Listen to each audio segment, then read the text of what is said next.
sister, my wife and my kids, cause they part of the team. I do this for all the naysayers and haters who made me one of the greatest. I know it kills you inside, that's why I do this for you. I do this for my father, who I've only seen from time to time in my dreams. I do this for you. I do this for my mother, who's finally clean, no longer a thing. I do this for you. I do this for my sister, my wife and my kids, cause they part of the team. I do this for all the naysayers and haters who made me one of the greatest. I know it kills you inside, that's why I do this for you. I do this for the kids who sit a bit outside the mix, who maybe cope through humor just to fit in for a bit, who never let the world know when depression's setting in. To all of those who know you, that impression don't exist, and it ain't counterfeit, it's just a way to counter it. I'm living things I dreamed about, I still encounter it. It ain't something that a cigarette or alcohol can fix, but all because of it, I flipped it quick, went on to write some hits. This a success, off another breath. This the first step in searching to be nothing less than be the best in what you do to prove their strength in being you. Learn so much in chasing dreams that I never would in school. Depends on where your passion lie, just no passion never lie. Life presents distractions, but your actions have to fortify. The things that you believe in have to scream it like a battle cry, and leave the ones who didn't looking stupid while they're asking why. Couldn't lie, I really do this for the ones I love. Those who treat the music as a vice and lyrics like a drug. Those who need advice on how to lift their spirit high enough to break out of the box they make of lives they know aren't good enough. Just because it's how it is don't mean it's how it has to be. This is what the uninspired testifiers fail to see. Jealousy results from being that which others fail to be, and if it means you're not with me, that honestly sounds fair to me. I do this for my father, who I've only seen from time to time in my dreams. I do this for you. I do this for my mother, who's finally clean, no longer a thing. I do this for you. I do this for my sister, my wife and my kids, cause they part of the team. I do this for all the naysayers and haters who made me one of the greatest. I know it kills you inside, that's why I do this for you. Do this for my mother, she'll be working for the summer. Do this for my father, cause these days I often wonder what my life would have been like if I was not adopted. To grow up in a home where I was treated like a problem. I don't know, it's just a guess. Your guess probably good as mine. Lucky that I grew up in a home that wanted me to shine. Lucky that I grew up around some mountains we were taught to climb. Without that inspiration, I don't think that this would be my life. Do this for my friends who've scattered all across the country now. I'm out in Sweden walking back through life so I can write it down. Make a living off of sound, so crazy to say out loud. I'm the biggest thing since Travis Rice to come up out the town. Sorry, gotta stunt a little. Used to have my dreams belittled, but it's all a part of it. I know people's minds are fickle, lines between reality and dreams I blur like faded nights. Come up been so good for me, I wish that I could make it twice. I do this for my father, who I've only seen from time to time in my dreams. I do this for you. I do this for my mother, who's finally clean, no longer a thing. I do this for you. I do this for my sister, my wife and my kids, cause they part of the team. I do this for all the naysayers and haters who made me one of the greatest. I know it kills you inside, that's why I do this for you. Shout out to y'all. What's up, man? I'm a little behind schedule. But shout out to my pops. I do this for you. Thank you guys for being here on a Thursday night. I know we started at 4:30 or 16:30, whatever you want to say in your civilian time. But the reality is guys, we got a football game tonight starting at 6:30. So we wanted to get the show in as fast as possible. Get it done for 2 hours. Still going to be the same duration of time. And then we'll go from there. So thank you to those of you who got here early. Shout out to the TikTok crew. There's 100 of you over there. You guys know the deal. I only take questions, comments, and anything else from YouTube. All you got to do is go up here, click the link, click on the YouTube link, and you will find the live stream. And you can join the show, see the screen, all the graphics, and say what's up. But if you're writing comments right now, I'm not reading them. I don't see you. I don't care. I don't get paid from TikTok. I get paid from YouTube live streams. So that's why we do them on live. Thank you so much. If you guys want to see a past live stream, they're all posted on YouTube. Just go to the homepage. Shout out to those of you who are here. Give us a thumbs up. Give us a like before you get in the show. If you're already in the show, please leave. Go hit the like button, then come back in. We need likes. We need it for the algorithm. So there we go. Enough of that. I won't plug anything else. Let's get to the breaking issue. Let's get to the breaking news. We're going to talk about what's trending, and then we're going to talk about today. Today's theme, today's show, SEC and Sunbelt. SEC and Sunbelt. I want to remind you guys, every question should be Sunbelt or SEC related. It can be about tonight's game. It can. That's a thing. Mainly because Georgia State's in the Sunbelt. But It can be SEC related. Don't be asking me about Colorado. Don't be asking me about USC, Michigan, Ohio State. They all have different days. Today is the SEC. Let's go. All right, so breaking news. Dallas Cowboys, their star corner, one of the best cover men in the country, in America, in the world, because, the NFL says they're world champs. Shout out to Noah Lyles. But Trayvon Diggs, torn ACL. How terrible is that, guys? And the reason I say how terrible is that is because he just signed $97 million. $21.2 million signing bonus. He already got the money. And now he's hurt. It's unfortunate. It's not like he took it off. It's not like he went out there, got his money and tanked. It's just, it always happens this way. The NFL happens this way. You pay somebody big money, and then they have a catastrophic injury. It's just terrible. It's sad. Don't get it. It's unfortunate for the Cowboys. Now, I told you guys, when an injury happens, I get excited for somebody. And the person I'm excited for is Deron. What did I just say his name was? Deron, what the hell's wrong with me? Deron Bland. I used to call him Darren for a while. I didn't know it was Deron, so that's what threw me off. So Deron Bland, he is a Fresno State alum. He was a Sacramento State kid. He was at Sacramento State for 2 years, transferred to Fresno State, did 1 year, and then he went to the draft. He was a fifth-round draft pick 2 years ago now. I like the kid. Remember, Eric Scott's still injured. I don't know what they're doing with that. They still have Wante Thomas, the kid from his brother plays at Florida State right now. But they got those players. They have some secondary players. The problem is you don't just Trayvon Diggs don't grow on trees, bro. Like, that's the reality of the situation. Trayvon Diggs do not grow on trees. They're going to be in trouble. They still have an amazing rush. They can still – they got that Noah kid. Noah from – where's Noah from? I can't say his last name. Ingbun, some. Is he from Auburn? Yeah, Noah I from Auburn. He's good. I like Deron Bland all day. I'm cool with it. Good luck. Jordan Lewis, good luck. I know the team. It's not Trayvon Diggs, so that sucks for them. Oh, well. Talk about sucking for them. Turns out, rumor has it, and he already apologized on Twitter, but Pop Watson has been suspended indefinitely for violation of team rules. Now, remember, when somebody's suspended indefinitely, it doesn't mean forever. It just means they didn't want to put a duration of time on it, and they want to make it sound worse than it is. But Brent Pry says this freshman, Pop Watson, snuck out of the hotel, went and did a sneaky link, and he did it. Listen, guys, I don't know what to tell you, but I'm not 20 years old. I'm not 18 years old. Pussy doesn't motivate me, bro. It just doesn't. Now, these kids, they're so focused on getting laid and doing other things. I'll never understand it. Bro, you only live one life. You're playing football. Dude. Focus on football. Now, I get it. You're not playing. You're Pop Watson. You're on the bench. But Grant Wells just went down with an injury. You are one hit away from seeing the field. And you're doing this? Now it's Dylan Wicke season, right? That's Dylan Wicke is the backup. Well, he's a backup quarterback, former starting quarterback at Buford, and I liked watching him in high school. He's a good kid, skinny, a little skinny, but I like him. He's one hit away from seeing the field. So excited for that. And I know that sounds terrible for me to say that, but like I told you guys, I get excited when injuries go down because I know who's coming in. I know who's coming off the bench. Well, now I know who's not coming off the bench, and that's Pop Watson. This dude, just focus on football, guys. For 4 months out of your life, focus on football. And stop and tell the girls I'll talk to you after the season, bro. They'll be there after the season. It's ridiculous. All right, let's talk about it. Sunbelt matchups. First one we got here is Georgia State, Coastal Carolina tonight. Georgia State, Coastal Carolina tonight. And I'm going to tell you right now, Coastal Carolina has the Sunbelt Player of the Year on offense. Grayson McCall, 3-time Sunbelt Player of the Year. He has Pickney at wide receiver, 6'4", 220, great star wide receiver. Used to play at Georgia State, transferred to Coastal Carolina.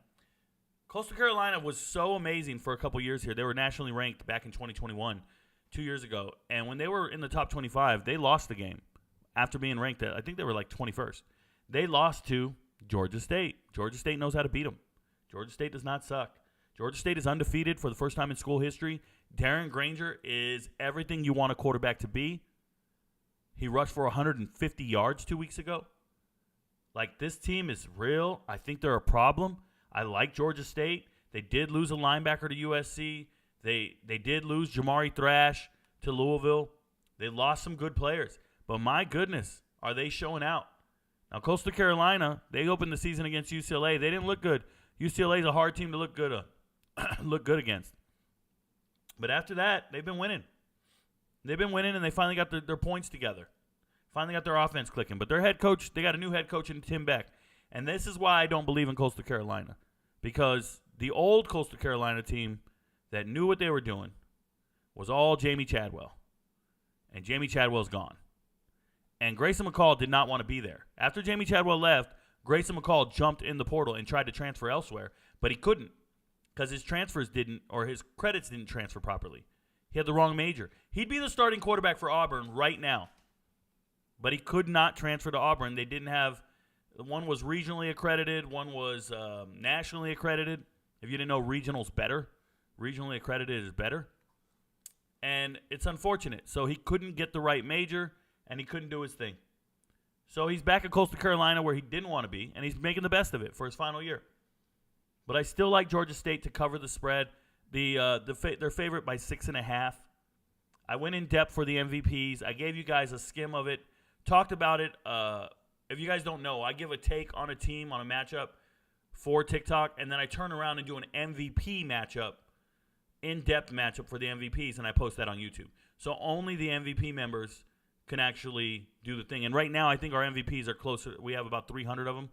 So I'm going to be loyal to those people who actually step forward, do their due diligence. They're very important to me. So I give them a little extra data. Next game, Western Kentucky at Troy. I'm going to tell you, Western Kentucky has a passing offense that's amazing. Troy has lost 2 games in a row. They're going to be at home. Are they going to lose a third game? Western Michigan did get beat up by Ohio State last week, but Malachi Corley came back. That's the leading receiver in the group of 5 from last year. 100 reception kind of guy. Austin Reed needs his receiver. But Troy has really underwhelmed when given the opportunity. They did not look good against K-State. They did not look good last week against JMU. They just got kind of out-muscled. And I'm not used to seeing that from Troy. So it's a little interesting. I don't know how to go with this game either way. Virginia Tech, not having Pop Watson at quarterback doesn't really matter. They also don't have Grant Wells at quarterback. So Virginia Tech at Marshall. If you're going to watch this game, I want you guys to know all about Rasheen Ali. Rasheen Ali is the starting running back for Marshall. This is a guy who rushed for like 24 touchdowns 2 years ago. But last year, he missed all of last season with an injury. I forgot the injury, so I don't want to be wrong. But he missed all last season with an injury, so people forgot about him. But Rasheen Ali is the guy that nobody can handle at Marshall. Let me pull it up on the screen for you guys here. If you go to statistics and you look at running backs, you see Rasheen Ali right here? Rasheen Ali already has 5 touchdowns in the first 3 games. He already has 222 yards and a 6-yard per carry average. This man is well on his way to a 1,000-yard season. This is a problem. And if you go back to 2021, there's Rasheen Ali. He was playing out of his mind. Grant Wells was his quarterback, by the way. Rasheen Ali, 1,400 yards rushing, 5 yards a carry, and 23 touchdowns. I said 24. Was it total touchdowns, I thought? Yeah, total touchdowns, 24. He also had 342 yards receiving. This guy can do it all. Rasheen Ali is so amazing. It's funny because he was the starter last year. If you look down here, he was the starter. 273 yards and 5.8 yards a carry. He was doing it all. And he goes down with an injury, and then Laybourne comes in. Kalen Laybourne comes in, rushes for 1,500 yards, 16 touchdowns. It don't matter, man. Laybourne ain't him. Laybourne ain't Ali. Rasheen Ali was starting over Laybourne. He's that guy. He's the guy starting over a 1,500-yard rusher. So here he is. I feel like when you look at Marshall, you got to respect their run game and what they're doing. And Marshall has a great coach. Marshall's doing everything right. So that matchup just looks very favorable to me. I feel like Kyron Drones is coming in. It'll be his first start. Kyron Drones will be starting a game for Virginia Tech. That's all they got.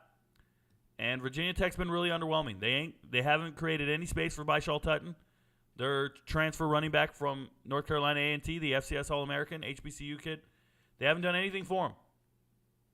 And it's a damn shame when you look at a 1,400-yard rusher and you can't get him any space. Speaking of a 1,400-yard rusher, let's go to Ball State. They actually have a 1,300-yard rusher back-to-back years. Right? Marquez Cooper. Quez Cooper, or Coop as we call him. He just became a father this offseason. Coop is a starting running back at Kent State for the last 2 years. Coop's a little guy, man. He reminds me of Barry Sanders. Troy Davis. Think of any of those little running backs that went ham. Who's the little guy? Jaquez Rogers at Oregon State. He's that kind of back. He really is. And Coop is over here at Ball State. Ball State has a true freshman starting quarterback. He's from, not Santa Margarita, Mission Viejo. Came from California. His leading receiver last year in California was Mikey Matthews, the 3-star superstar at Utah right now. But Ball State's in trouble, man. They're hosting Georgia Southern, and I want to show you guys something. When you pull up the Sun Belt, and you go to Sun Belt total yards, the Raging Cajun are number 1 in the conference, but there's Georgia Southern, number 2. Number 3, Georgia State. Okay? But look at these guys way down here. There's people struggling to get yards. You got Troy struggling, right? It's all about who you played against. But look at that Georgia Southern. Go look at passing yards for Georgia Southern per game. Georgia Southern is one of the top teams in the country. They got 1,000 passing yards in 3 games. That's ridiculous. You play 12 games. They got 1,000 already. They're on pace for 4,000 passing yards. It's good stuff. Shout out to Davis Brin. Now, they did throw a bunch of interceptions against Wisconsin. But still, these guys can really put up those numbers. I feel like Ball State can't keep up with them. I think the spread is 6.5. I really like Georgia Southern to outscore them. I really do. Old Dominion, they're going to get in that winner's column. They're playing Texas A&M Commerce. Old Dominion played really well against Wake Forest last week, had the lead early, 17-0 at the half, and then fell apart. Remember, Old Dominion's offensive line is gross. They gave up 10 sacks to Wake Forest. 10 sacks. Do you think an offensive line is terrible or porous? How about Old Dominion? But they're going to be fine against Texas A&M Commerce. It'll rear its ugly head some other day. Central Michigan always plays tough. They have a decent team. Remember, they're coached by Jim McElwain, the former Florida coach. He knows how to coach. But South Alabama has a superiorly talented team, and it's about time they come through. They just beat Oklahoma State this past week. South Alabama's real. Respect South Alabama at home. Go watch LaDainian Webb. LaDainian Webb is their starting running back. This is a 1,000-yard rusher last season, and he was he's originally from Florida State. Okay, he went Florida State JUCO to South Alabama. He's great. Carter's great. Their starting quarterback. It's his final year. Give me a second. Sorry about that. And I really like South Alabama in that matchup. Appalachian State, Wyoming, just watch the game. Just learn about it. Let's figure out how good Wyoming is. They look tough in every game. I think Wyoming's good for 30 points. And App State, Nate Noel, man. If you guys get a chance to watch Nate Noel, go watch Aguilar. Aguilar won this job. He wasn't supposed to win it, and he's their starting quarterback. Aguilar's doing great. Nate Noel's great. App State's got a little something cooking. Okay, but they're playing Wyoming. Wyoming's probably one of the better teams in the Mountain West. Wyoming already beat Texas State. Looked really good against Texas for 3 quarters. I like Wyoming's team. I don't think they have a good quarterback, but they look tough. Southern Miss at Arkansas State, 2 of the worst teams in America. They're going to play each other. I'm underwhelmed by this, but I don't think they even have good defense, so maybe they'll score. But remember that stat sheet I just showed you? Look at this. These are teams that don't move the ball at all. If you're going to, let's go points per game. Points per game, these guys are at the bottom of the conference. They're averaging 11 and 18 points a game, especially Arkansas State. They're just gross. They're gross. Arkansas State's gross. Now, they might score against Southern Miss, but they can't score against anyone else. It'll be nice to see who actually does better in this game. I think Southern Miss is a better team, and that's saying something. I think Arkansas State's the worst team in America. Period. And we're going to find out at home. Nevada at Texas State. This might surprise some of you guys. I'm not going to talk about this in depth. This is an MVP matchup, so good luck. Buffalo at Louisiana. Buffalo's looked terrible, and Louisiana's looked amazing. Expect more of the same. Louisiana's had the number one offense in the conference. Expect more of the same. JMU against Utah State. Another Mountain West matchup against these guys. James Madison obviously looks like the better team. Moving on. SEC matchups. Auburn at A&M. I already talked about this earlier in the week. I think A&M's the better team. I think they have the better offensive weapons, and I think they're going to score more and win the game. That's all that's done, right? I won't talk about Kentucky, Vandy. Oh, no, I can. Kentucky, Vandy, I feel like Kentucky can cover that spread. Vandy's absolutely hapless. Kentucky's really disappointed me. They have not been able to cover spreads. I don't know what they're doing. Devin Leary, their wide receivers are underwhelming, but I feel like they're going to cover this spread. I'm going to skip the next game. UTSA has looked god-awful this season. Tennessee's bouncing back from a terrible loss at home. They're going to beat the brakes off of UTSA physically. Arkansas just lost. Just lost to BYU. That's what it is. And LSU at home, I feel like LSU is going to blow them out. I really do. I know it's a West. No, that doesn't happen. Yeah, it does. LSU's got more than they do, period. Charlotte, man, they're 28.5-point underdogs. 28.5 points, something like that. Some crazy spread. Maybe it's 24 points, 24.5. Whatever it is, I like Charlotte in this game. I don't believe in Florida's offense. They've only scored 20 points at one point all season, and that was in the second quarter against Tennessee. Outside of that, they have struggled to score. I like Charlotte to cover this spread. I know that sounds ridiculous. It's at the Swamp. But I like Biff Poggi as a coach, and I like his team. UAB at Georgia, blowout. Memphis, Missouri, I already talked about it. I believe the over is going to hit here. These offenses can't be stopped. They're going to be great. And then Mississippi State and South Carolina. I think South Carolina can throw all over these dudes. I think Mississippi State can't stop the pass. And Mississippi State's offense is gross. It's anemic. So I like South Carolina to cover that 5-point spread or whatever it was, 6-point spread. So there you go. That's what I have for you guys. Let's go to questions. Thank you guys for being here. Once again, if you're watching on TikTok, thank you for watching. But I don't see your comments. I don't hear anything you're saying or doing. You got questions, comments, whatever it is. All you got to do is click up here, go to the YouTube link, go to the homepage, and you'll see the live. Click on the live, join the show, and then you can see all the graphics. Join in on the conversation. I won't ignore you. Here we go. Shout out to YouTube. If you're on YouTube, hit that like button before you get in the show. Jake New, you're an MVP. Thank you so much, Jake New. Thank you for becoming an MVP. You make my life possible. Hope you enjoy all the videos. Every video that has a little member ribbon on it, you can now watch it. I hope you go back and watch them all and learn about the takes this week. 4:30, I like it. Yeah, just because of the start time for the game tonight, it's not going to be the normal thing. We want to start at 5 most nights, every night, if we can. Could you rank the best quarterbacks in the Sun Belt, in your opinion?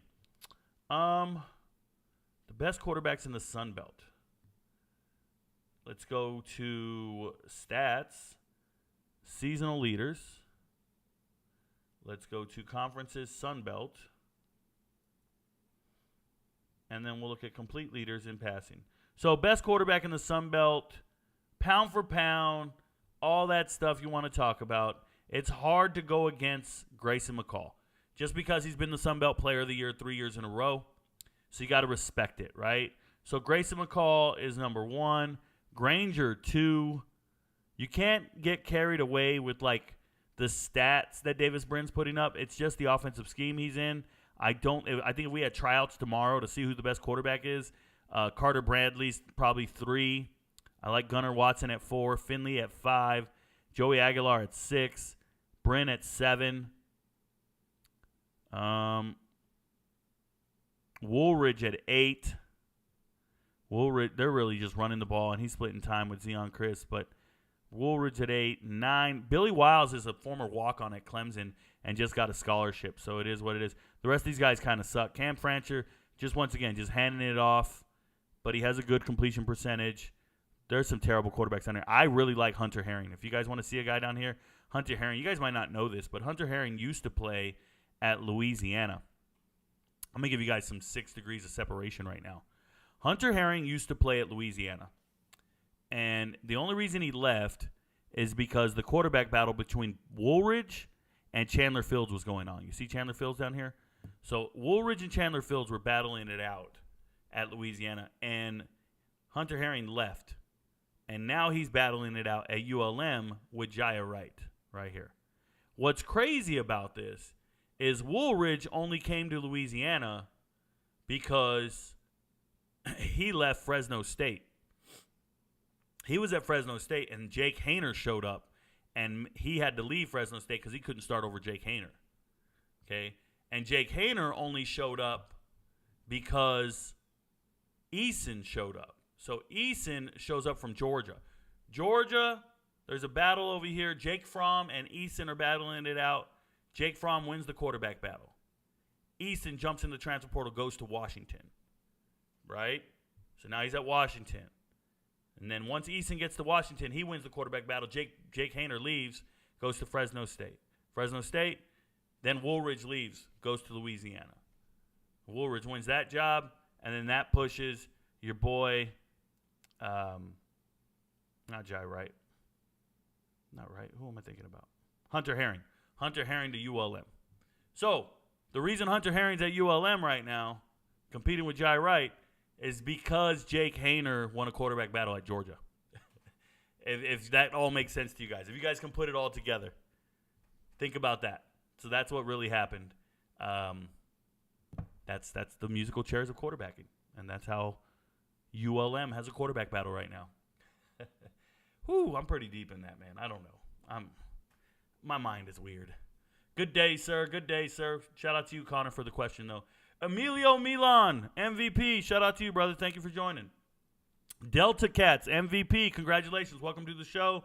Jeremy Whitaker, MVP. Welcome to it. We got 4 new MVPs that fast. Congratulations to each of you. Good afternoon, Rico. Hey, what up, David in Arizona?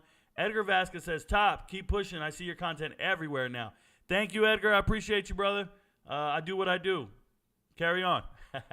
Andres says, what up, Rico? Hope you're having a good day. It's a great time to be an MVP and can't wait for the amazing slate this weekend.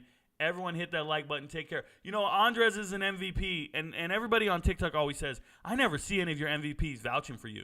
Dude, they're in my show every single day. Shout out to Andres for being in there. The MVPs feel pretty good about the picks. They feel good about what they're doing. Remember, when I give you a pick or I give you data on a game, it's still up to you to make the right decision.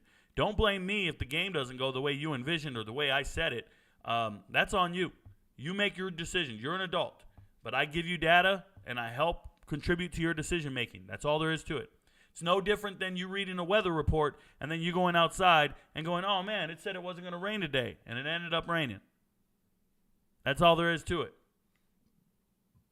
Are you familiar with the quarterback school? Connor, I don't know the quarterback school, but I do know every quarterback starting in the Sun Belt and where they came from. If that doesn't tell you I know quarterbacks, I don't know what to tell you, bruh. Damon Woods, welcome to MVP. Congratulations, bruh. Sadil Kane just pointed. My man. We back in this thing. Lego. What up? Hey, Marcus McHugh? Michael McHugh? Bruh, I suck with these names. Especially, you got an X in your name, bro? Oh, my exes live in Texas. I don't know shit about X's. How do you do that? McHugh? McHugh? That sounds Louisiana as hell. Let's say again? Miss you. Hey, I miss you too, girl. I miss you all day. All right, Connor says, best corner in the league has suffered a torn ACL. I talked about it, man. It's a damn shame.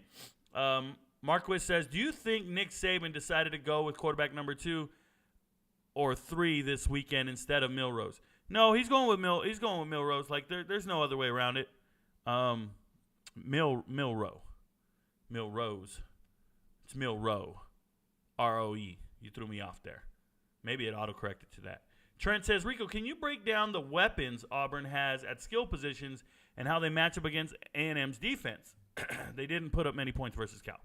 Yeah, so Auburn has obviously a quarterback that's less than desirable, and at least from my perspective, right? When I look at them, I'm not impressed with what they're doing from the quarterback standpoint. Peyton Thorne and Robbie Ashford leave a lot to be desired there, okay? Their running back room is loaded. Jarquez Hunter's their running back, so they say. He didn't play in the first game. He looks to be going down on first contact. This is a guy who's been the backup running back for the last 3 years, backing up Tank Bigsby. This is supposed to be his breakout year. I didn't see it that way. For me, I thought it was going to be Brian Battie. You guys see Brian Battie way down here, 14 carries, 58 yards? Brian Battie's a transfer from South Florida, and I think he's just so explosive. But they're using him as like a kickoff returner, a little scat back. They're not really giving him what he needs to be to carry the load, and that's fine. There's also, I think it's Jeremiah Cobb. I think he's the former walk-on. No, it's not. Sean Jackson's the former walk-on. Sean Jackson's the former walk-on, but I got to tell you guys, he looks so good every time he gets the ball. Every time he does everything, Sean Jackson looks great. But Damari Austin, a big power back coming out of Georgia, watched him play in high school. I've always liked Damari Austin. I think he played at starts with the C. Starts with Conway? Conway maybe? I don't remember. I think it's Conway. And but he's so good. And he's huge. And he's going to be that battering ram they need, so more power to him. But those are all their running backs. Wide receivers have been very, very underwhelming. And it's not their fault, I don't think. I think it's the quarterback's fault, right? So when you start looking at it, Jay Fair doing his thing, being the best he can, he's always open. And I talked about him earlier in a video this week. I think he's their best receiving option, but I'm very surprised by that. Because Rivaldo Fairweather, transfer from FIU, being clutch. Everybody's like, Rico, you didn't talk about Rivaldo Fairweather. Dude, I talked about him all offseason. I talked about every transfer offseason. So transferring from FIU, being the prized possession of Hugh Freeze's transfer portal class in the winter. Shout out to him. Shane Hooks coming over. I told you guys Shane Hooks doesn't look like an SEC wide receiver to me. He doesn't. You guys got to remember, when you're looking at a player and you're trying to assess that player, what you do is you go back and you watch all their film. At least I do. And when I watched all his film, I had to go back to his Ohio tape. That's right. Shane Hooks used to play in the MAC, and he wasn't special. He was just okay in the MAC. He was just okay on Ohio. He goes to Jackson State, and everybody talks up this big game about him, and he gets associated with Prime. He's 6'4", 190. I watched the tape. I'm like, oh, that looks like a MAC caliber wide receiver. I'm not impressed with him. You guys can be. You can tell me how great he is all you want. Johnson and Johnson leave a lot to be desired. I'm a little confused why Jair Shorter's not being used more. Jair Shorter, to me, looks explosive on tape. He's the transfer from North Texas. I like this little guy. I think he's a beast, and he's not even up in this rotation with the targets or anything. Maybe he's just not as good as I thought. That can happen. But these are their, their skill position players. Now, how do they match up with A&M? Well, A&M has really good corners. A&M has an amazing defensive front. They really do. Their front seven is real. They got great rotation guys. And their corners, it's like people didn't pay attention to the transfer portal and understanding how good they really are. Okay? It's not every day you get an all-conference player transfer into your team from the ACC. Like, that just doesn't happen, right? So when you start looking at their defense and you're like, dude, who's this Josh DeBerry guy? Josh DeBerry is a problem, okay? He's everywhere, but he's also got the toughest job in America. They're giving him some of the best receivers to cover, and he's doing the best he can. But you need a good rush up front. I believe in Walter Nolan. I believe in, who's the kid? LT Overton. LT Overton was a 5-star kid who just reclassed his senior year. He skipped the senior year of high school.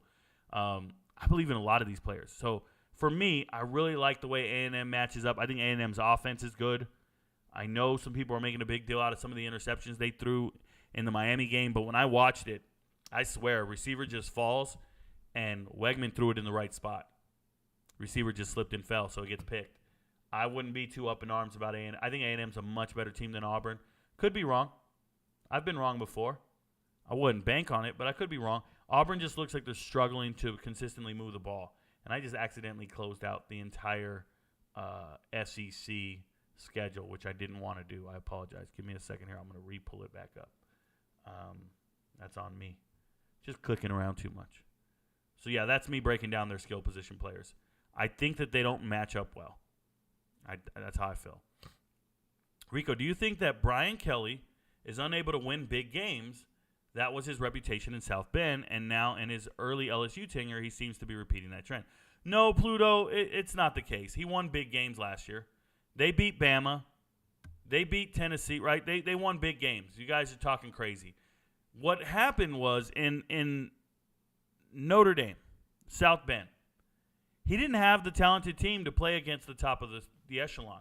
Like, Notre Dame wins games, they go undefeated or whatever, and they get in the playoffs and they get blown out. It's not the coach's fault. College football, talent is going to win the game 90% of the time. This is why SEC teams will win in matchups against other teams, because they have more talented players. Coaching can't bridge that gap. Like, who's the best coach in the Big 12? It's Chris Kleiman. Chris Kleiman has a bunch of 3-stars, and he's making them as great as he can for K-State. Can't bridge the gap. He ain't got no business trying to beat Bama. He can't bridge that gap. How do you beat Bama? You got to beat Texas, Oklahoma, Ohio State, because then you have the equally talented players. You have an equal talent. There's no more talent gap. And in college football, whether we want to believe it or not, coaching does not bridge that gap. It's not the NFL. Not everybody's equivalent. Your roster's better than somebody else's by a wide margin, and coaches can't bridge that gap. That's the reality of the situation. So, no, Brian Kelly's a good coach, and he's fine. Shout out to James Brantley. Chat just jumped on me. I'm moving back up. I'll get back to you, brother. Congratulations. You're an MVP. Buy AMC. Magus, I know nothing about this. Please don't come in here talking about stocks. That's not my channel. That's not what I do. Thank you. Who you got tonight? Carson Filippo. I have Georgia State to cover the spread. If you want to go money line, go money line. I like Georgia State to cover the spread, and give me the over. Evan Kramer, I like it starting early today. Word. Not everybody does.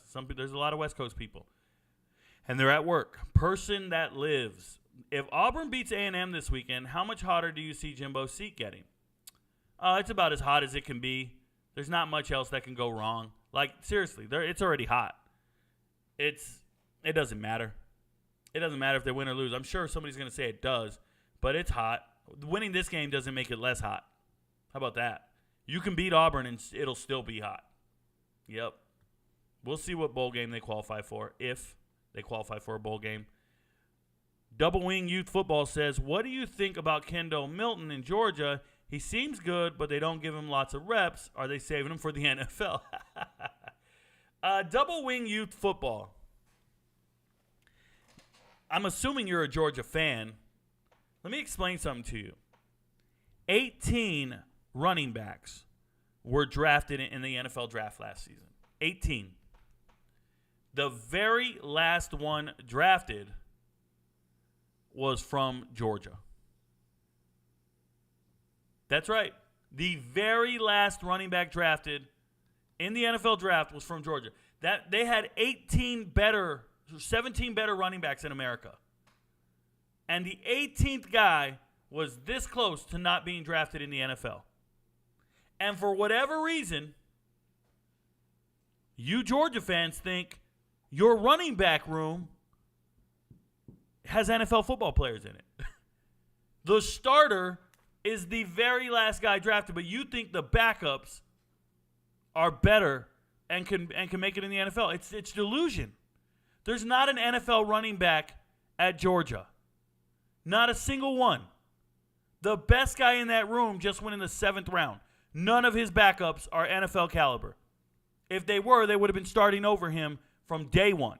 They're not going to grow into become NFL caliber running backs. They've missed on their running backs for the last 4 years now.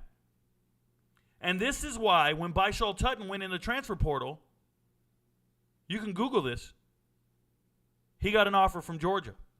An FCS running back who now starts at Virginia Tech, an FCS running back got an offer from Georgia when he hit the transfer portal because Kirby Smart looked at his roster and said, dude, these guys are not it.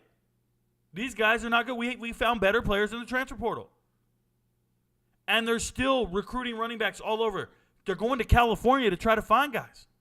They signed Roderick Robinson in California, and then this year they got Nate Frazier out of Mater Dei. They're just doing anything they can to find a running back.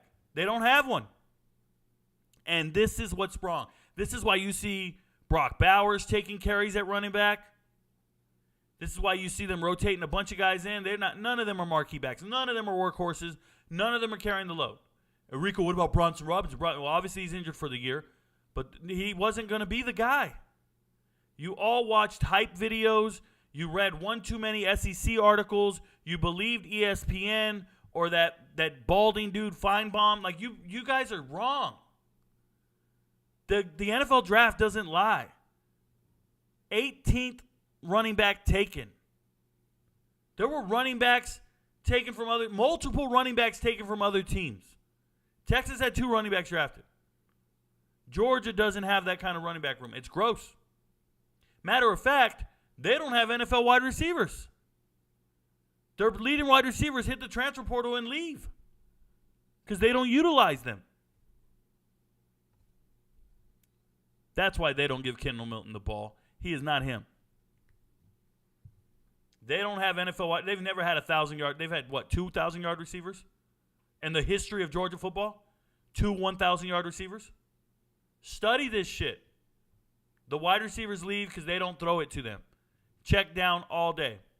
And now you have to go get transfers. And if you don't believe me, study recruiting classes. Look at the top recruiters, the top wide receivers of 2023. You just won 2 national titles. Why can't you get the top receivers to your team? Why can't you do it? Right? Where's the player rankings? Check it out. Let's go to 2023.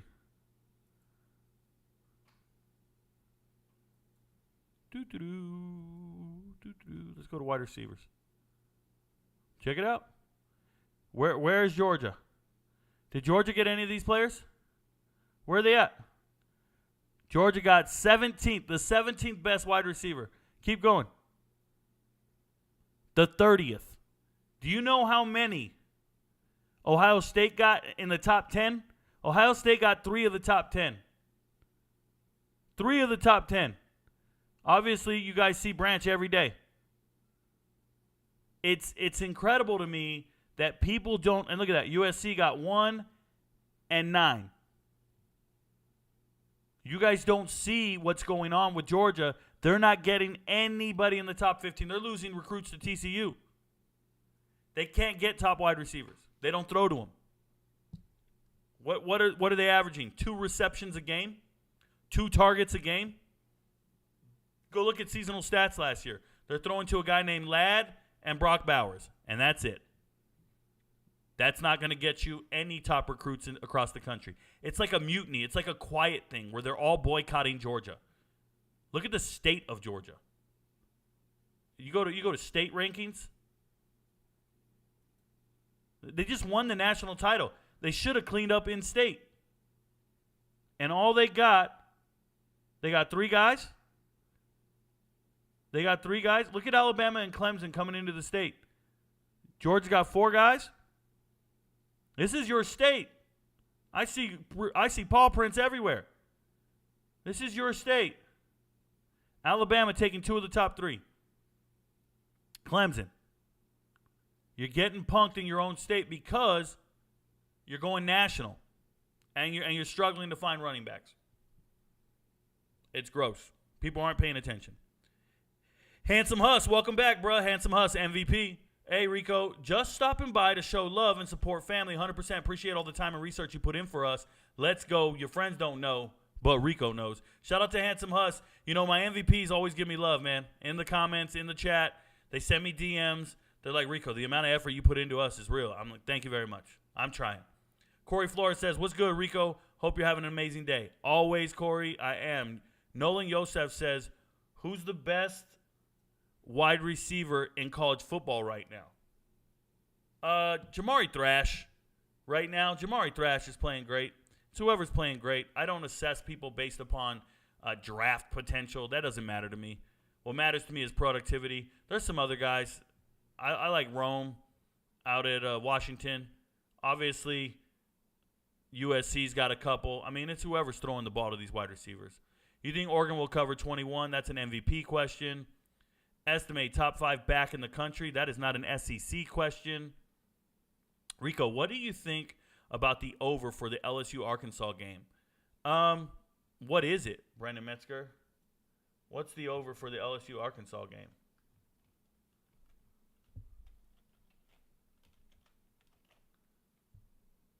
$54.5. Do you think Arkansas is going to score? If you think KJ Jefferson and Arkansas are going to score, 54.5 sounds pretty damn good. I think the over's in play there. Braden, I think the over's in play there for sure. What's the team over for LSU? I got anytime touchdown, home total points. What's home? Who's home? Is that LSU home? Yeah. Home over 36.5. That's a bit much. 18.5. Those are tough calls, bro. You guys always want these hard games. Pause. You always want it nice and hard. Straight flexing it, sexing it. Oh, mad, affectionate. Don't ask. Don't ask. Don't ask. You think Georgia State will cover 7? Whew. 7's rough. Oh, we got a chat here. The champ is here. Salute, Rico Suave. Hey, GFT, thank you for the super chat, brother. I appreciate you. Do I think Georgia State will cover 7? I think I said 6.5. What the hell is 7, bro? What's the difference? Yeah, I think Georgia State can cover that 7. Personally, yeah. I'm hoping Georgia State wins the game, if you're asking me. Please don't ever repeat your questions. You'll get muted. Double wing, don't ever repeat your questions. I get to them eventually. Don't do that. Yo, Rico. Yo, chat. What up, Nubian? Jalen Milroe, bounce back. Nah, not to me. I think Ole Miss is the better team. I think Ole Miss wins the game. Probably shouldn't have said that, but that's how I feel. Bland going to move outside. Jordan Lewis back in the slot. There it is. Walton. That's going to happen. Bulldogs, Fresno in the house. Word. Yes, sir. 559. Started early today. Yup, started early for the show tonight for the game. Starting early today, Rico. Quick question. Will you still cover Georgia high school football after your planned move? Jonathan, oh, yeah. I will still do that. There's a website, gpb.org. You can still watch games every Friday for free online. gpb.org, Georgia Public Broadcasting, gpb.org. And you can still catch all the games. I have the app on my phone. Yeah, I won't stop. Real sports, yes, because of the college game tonight. Thank you. Why is it in Georgia using Kindle up? Dude, stop asking. I already went over it. Can you review James Page, noon in Georgia? Yeah, just send me a DM with the information, Pluxer. I'll get to it next year. How do you feel about LSU covering the 18-point spread? I feel like that's a lot. That's a big spread, but I feel like it can be done. Shout out to Kevin Potter for becoming an MVP. Shout out to Kevin Potter. KP, what up, man? I appreciate you. Welcome to the team. Lucas Perez says, how many more games until Fields gets replaced? 3. Let him go shit on himself and blame the coaches. 3 more. Person that lives, man, you just had to bring up how McCall would have been at Auburn. Knowing that it would have happened if things didn't go the way makes me so upset. Let it go, man. Hypotheticals all day. Did you actually go from 144 members to 300 in a day, sir? Cap a lot over here. Sir, cap a lot. Oh, Jonathan. This is what happens when haters show up to the channel. This guy, Jonathan, thinks I'm making things up. You know what I like to do, man? I like to have receipts. So what I'm going to do... And I don't always have to do this, but Jonathan, I'm going to help you out, man. I'm going to let you see the number for yourself so we can stop saying I'm capping. It's right down here in the bottom right-hand corner. Hey, man, I was off by 1. Look there. It says 299. It's right here, bro. 299. I said 300. What a capper. You cap, man. You got 150 in a day. You capper. 299. What now, Jonathan? What now? You know what? You're on the wrong side of history, bro.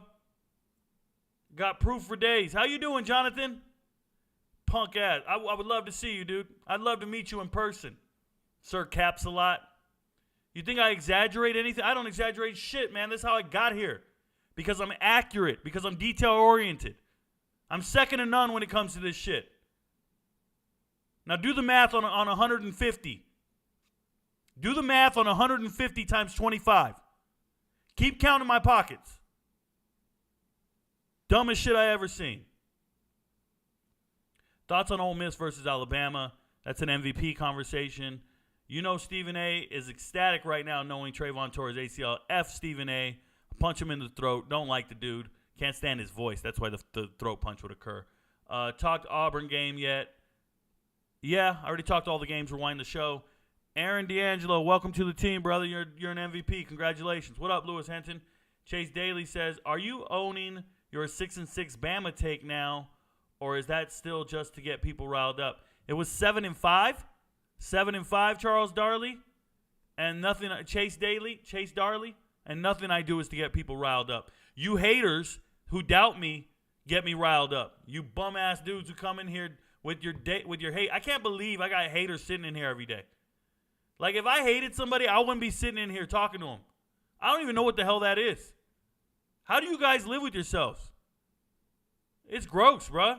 Do something. Go do some push-ups. Take a lap. Go talk to that girl you're afraid to talk to. Leave me the hell alone. I want to be surrounded by followers, believers, MVPs. You haters need to roll out. Or you're going to lose your girl to the neighbor. Shout out to Jamal. Shout out to Rodney Woods, always with the super chat. Rodney Woods in the house. What's up, man? Where do you see the NCAA in 3 years? On TV. On TV. The NCAA is going to exist, y'all. You guys need to quit that. It's going to be dissolved and we're going to go to this or that. Nah, relax. The NCAA is going to be there. There's legalities.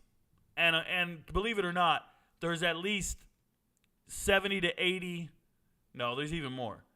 Every Division 2, 3, FCS, there's at least 500 universities that need the NCAA. There's only a select few that don't, and that's not how we get down. And other sports need the NCAA. You're just thinking football and football only. There's no other sport that can tell the NCAA, F off, we don't need you, and there's only a handful of schools that can do that.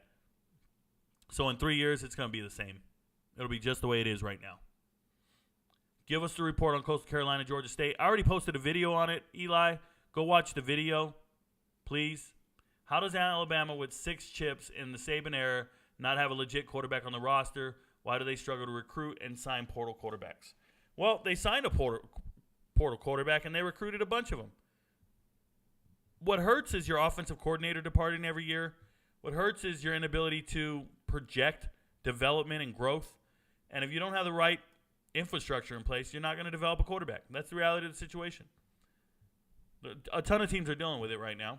Most teams are finding a transfer quarterback to be better than the ones that they have. That's why they need to hire me. I can tell you which quarterbacks are going to be good and which ones aren't. I do it all the time. I watch the film and I go, hey, that guy's amazing. Oh, that kid's not as good as you think. And these guys keep signing terrible quarterbacks. Like there's this kid, Dylan Lonergan. They're telling me he's going to be a great quarterback at Alabama. They're telling me dude, I watched him play at Brookwood for 3 years. He's the most boring, substandard quarterback I've ever seen. They're like, well, he's better than guys on the roster right now. Well, then that just tells me that they recruited all the wrong kids because Dylan Lonergan should not be starting anywhere in the SEC. As far as I'm concerned, I watched the kid play. Was never impressed. I looked at him and thought, And I felt like Alabama just signed him just so Georgia wouldn't. I didn't think he was a SEC caliber player at all. Shout out to Georgia for losing a quarterback from the state, though. Thoughts on Nevada being one of the worst teams in the country? Ayers, I actually think we're wrong on this. I think you're wrong on this. I don't think Nevada's one of the worst teams in the country. I think it's really hard to tell. They got blown out by USC. Everybody gets blown out by USC. They got beat by Idaho. Idaho's actually a pretty good team after really – I mean, I love Idaho. I picked Idaho to win that game 6 months ago, right? I did a prediction 6 months ago, and I said Idaho would win that game, and they did. But what I'm telling you is Nevada played Kansas last week, and the final score was not out of control. So I don't agree with that. It's also not a Sun Belt or SEC question. Thank you for asking.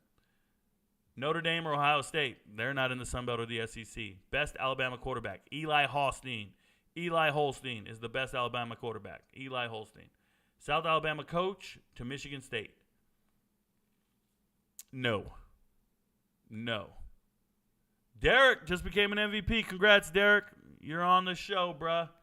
Rico's lying. 300. What a liar. How much realistically do you think Trayvon's injury hurts the Cowboys? An immense amount, J to the B. He's one of the best players in the whole NFL, not just their team. Don't repeat questions, please. Braden Bennett under 42.5 yards for Coastal Carolina. I don't know. Let me check something. What did he do last game? Duquesne doesn't really matter. What did he do against UCLA? Let's go look at that box score.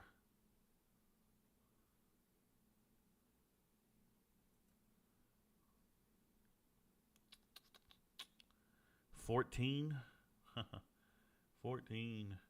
You can run a lot more against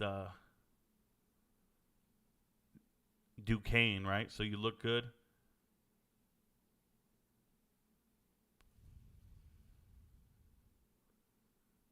$18. Whew. You guys are, what are you asking for?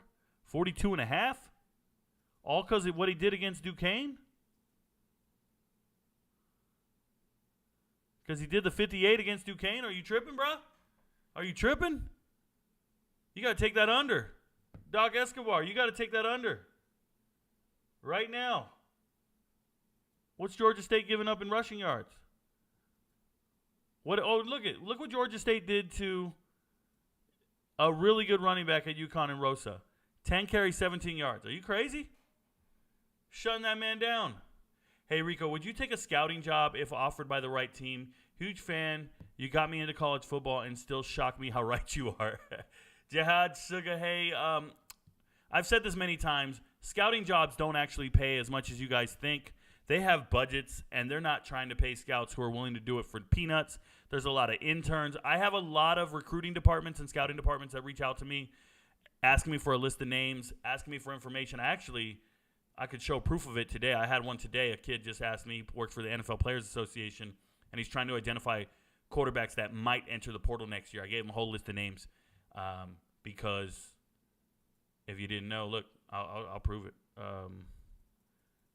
I have a document that I created with all the depth charts for all the quarterbacks in America.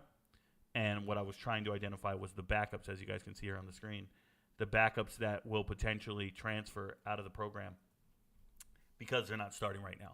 So, yeah, I talk to a lot of people. I help them, but they don't pay as much as you'd imagine. I got a pretty good gig right now. I'm doing all right. I don't want to leave this job. I like my independent job right now. I am in conversation with people trying to do other things, so that'll happen over time. Salute. I hope you get your own TV show as soon as possible. I love your takes and insights. Keep cooking. Thank you so much, Rodney Woods. I appreciate you, brother. Yeah, I hope somebody believes in me enough to give me a TV show. Right now, there's preliminary talks for some other offers and some other things, but I'm very hesitant, guys. I really love my independence. I really love what I'm doing.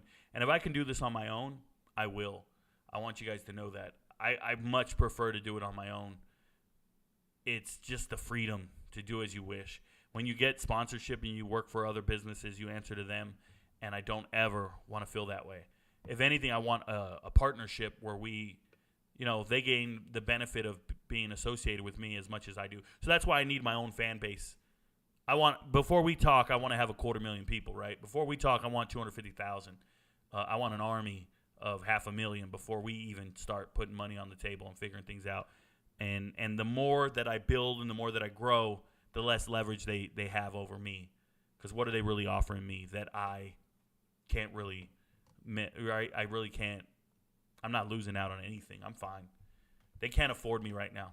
Not to be a scout or a recruiter. They can't afford me. I know this. So, yeah, I like Bennett on the under, 42.5. Hey, MVPs, if you're in the chat, if you can do the Braden Bennett under, go for it, brother. I don't think he's going to get that many yards tonight. I'm going to write it down. You guys already know who I got on the over on some things. MVPs do. But that's another discussion right there. I hope the MVPs see this. I hope you guys are all watching. Shout out to you guys. Just sign up for MVP to hear how much Texas State wins by. Shout out to you, Derek. Congratulations. Oregon or Colorado? It's an MVP conversation. Not going to have it out here in the open. What's up? Do you know anything about Noah Igbenehi going to be replacing Diggs? So Noah's probably not, Jeremy. He's third string. He's backing up Deron Bland. He's there, though. I mean, he's a good kid from Auburn. Early draft pick. I remember he was either first or second round. He's been around for a while, just a couple years, but he's not as good. He's not quite there, but it's not a bad kid to have. What's good, Rico? Christian Kirk or Gabe Davis as the flex this week?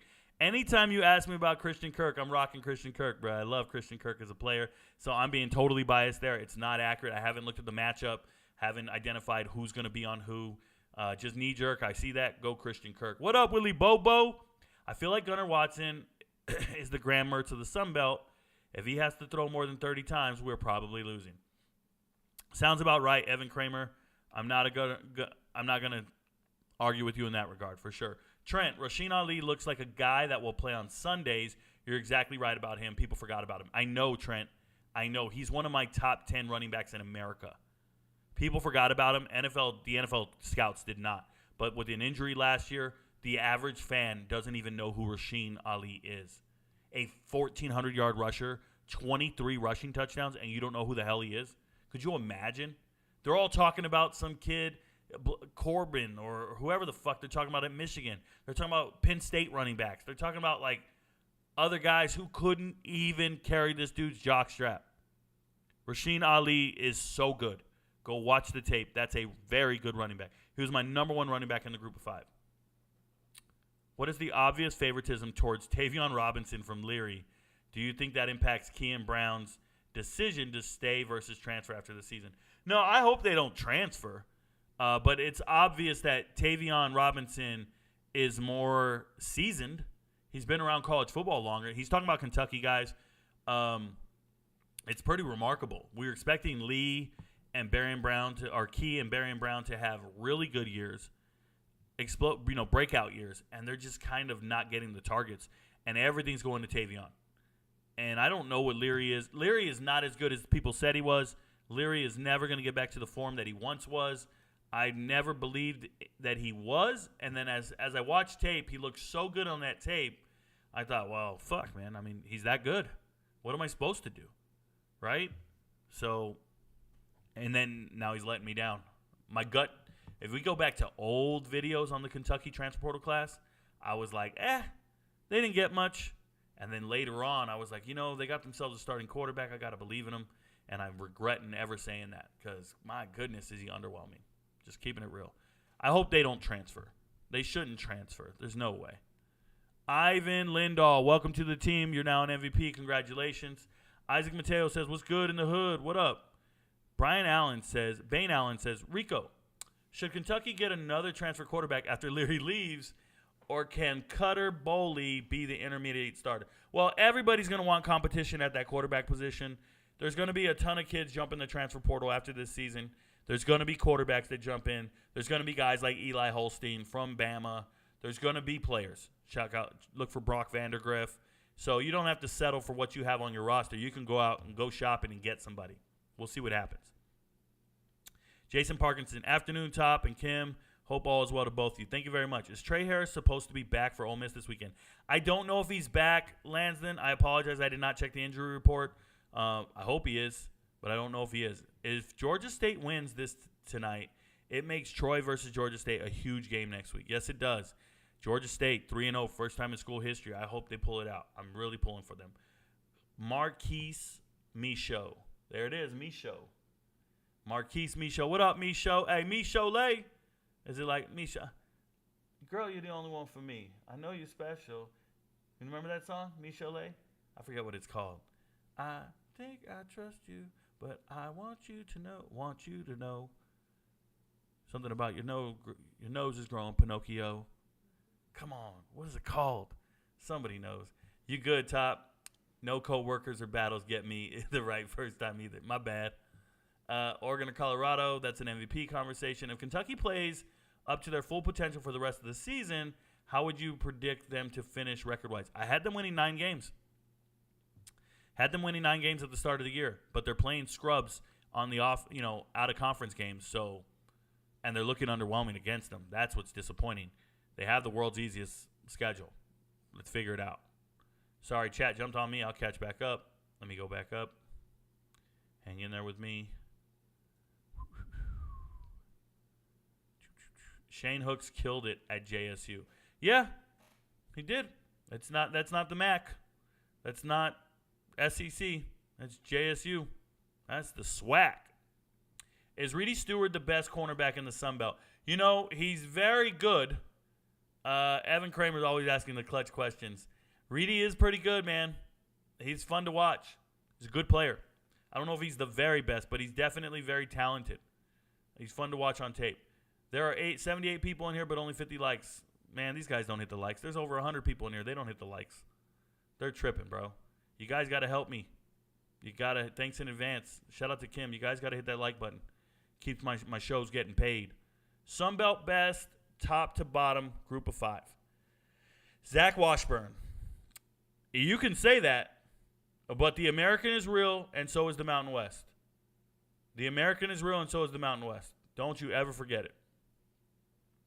What's up, Rico? Who do you think is the best and worst coach in the Sun Belt? Also, do you think any are on the hot seat this season? I did a hot seat video earlier in the season, and there's some people on the hot seat in the Sun Belt. Obviously, Butch is on the hot seat for sure, and he's the worst coach. And he's the worst coach in America, right? Butch Jones. But let's go. Let me slow down and think about this for a second.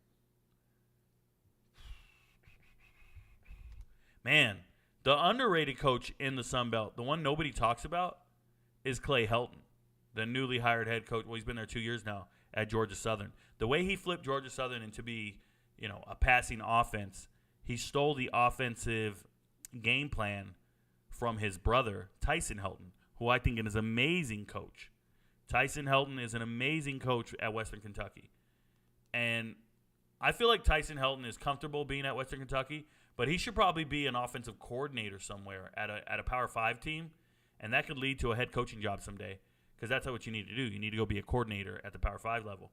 But I like Tyson Helton. I like him so much, man. I would hire him anywhere. That's a great coach to me. I like innovative coaches, coaches that just get the most out of their players and do amazing things.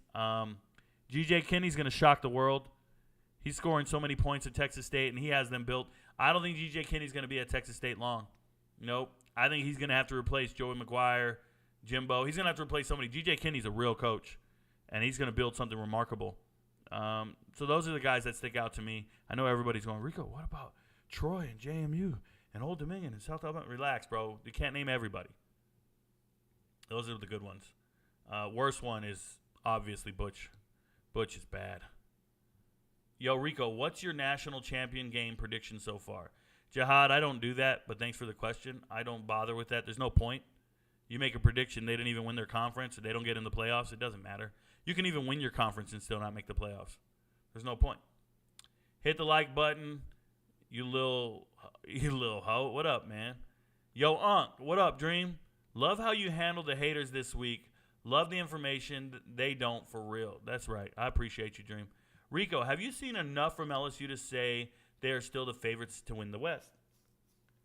No. I think the West is wide open because everybody's kind of okay. Nobody's great. Nobody's bad. Nobody's good. Like, they're just all kind of okay. I think it's wide open. People overestimated how good the West is the problem. The West is not that great. Those teams are not dominating anybody outside of conference. They're getting smacked around. All of them look very underwhelming outside of conference. Every single one of them. Mississippi State, Arkansas, A&M, Bama, like they all just look bad. It's not a good conference. It's not a good division in the conference. Does K-State cover this number? It was -6.5 all week, now down to -4.5. Who's K-State playing? How is that an SEC question? What are we doing? It's SEC, bro. Jake Fromm, quarterback domino. Your memory is ridiculous. Thank you, Maddie. My memory is ridiculous. You can ask Kim. She lives with me. She sees it every day. You know what's crazy to Kim? Is I literally have streets memorized all over America. Like addresses and like where we're going traveling. We could be driving somewhere. You guys don't know this, but I'm one of the few people in this world that don't use a GPS. Like, I really don't use a GPS. I know you guys put it on just so you can see how long it is till you get there. You guys put it on to go down the street to a local store, whatever. I don't. I'm telling you, I could drive this whole damn country. I'll drive 7-8 hours. I don't need a GPS. And if I get to Florida, how well do I know Florida? Like I live there. How well do I know New York and Jersey? I just know it. D.C. and Maryland, bro, I'm taking exits I want to take. I'm doing whatever I want. I'm just different. And then, yeah, this woman took me to New York a back way. I would have never gone. Took me through a country-ass bumpkin area. They were playing country songs she's never heard. We were out in the sticks. But the point is my mind is different. I can do this in Texas, Arizona, California, obviously Georgia, South Carolina, New Mexico. Like, you name a state, if I've ever been there, I can memorize everything in that state. It's just how I am. I'm weird, bro. My mind is like that. So I appreciate you for noticing. In the realm of football, it's really easy. I study this all day long, guys. It's really easy for me to be like, oh, yeah, you remember this guy? And you'll be like, what? Oh, yeah, you know this guy? And I just keep going. Like last night when I did that, the worst draft pick for the Jets, worst draft pick in Jets history, and I said it was Mo Lewis. I don't know if you guys watched that video. But I said the worst draft pick in Jets history is Mo Lewis. And I explained why, and I gave, like, background about other players and other things. And it's like, man. And then somebody goes, well, why didn't you pick Ken O'Brien? And I'm like, well, Ken O'Brien actually played. I know he was drafted before Dan Marino, but listen, he played, man. I'm talking about other guys who didn't play. I could just go on forever. It's just, I'm different, y'all. I'm different. Where do you rate Georgia tight end Bowers? He's the best tight end in the country. What are we doing? What's your opinion on Spencer Rattler? Spencer Rattler's a good quarterback. He's doing the best he can. I don't think he's great. I don't think he's a 5-star player. I just think he's good for what he's doing. He's not going to win you a lot of games, but he's the best you got. He's your best option. So what's up, Rico? So now Florida is ranked and has sort of an easy slate ahead, allowing them to climb until the Georgia game. SEC working their magic for possible top 15 matchup. Shaking my head. Yeah, so first and foremost, Florida's not ranked on my chart. I have my own top 25 that comes out every week, and my top 25 is as relevant as the coach's top 25. Even more. I have no allegiance to anybody. So I don't even care what people rank these teams. I'm ranking these teams the way I rank them. I call it like I see it.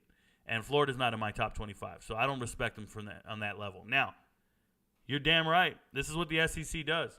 Whoever's got a winning record moves up in the polls, and they just claim that team is a top 25 team. Never mind, they're not any good.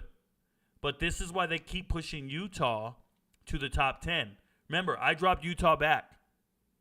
I'm not impressed with Utah. But what they're trying to do is say this team only has one loss, and it's going to be to a top 10 team. They're going to try to claim Utah's top 10. Utah is not top 10.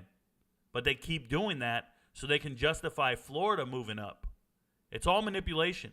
It's all bullshit. Because you're going to watch Utah struggle to beat Baylor, and no one's going to say a damn thing. Texas State handled Baylor a lot better than Utah. It's embarrassing that people do this. I remember I moved Utah all the way down to like 18, 19, 20. They keep winning, and I keep moving them down. I'm like, oh, no, this team ain't good. This team is not good. They don't understand. I can't be manipulated. I can't. 45 minutes left. Rico, if you're a recruit, where would you want to play?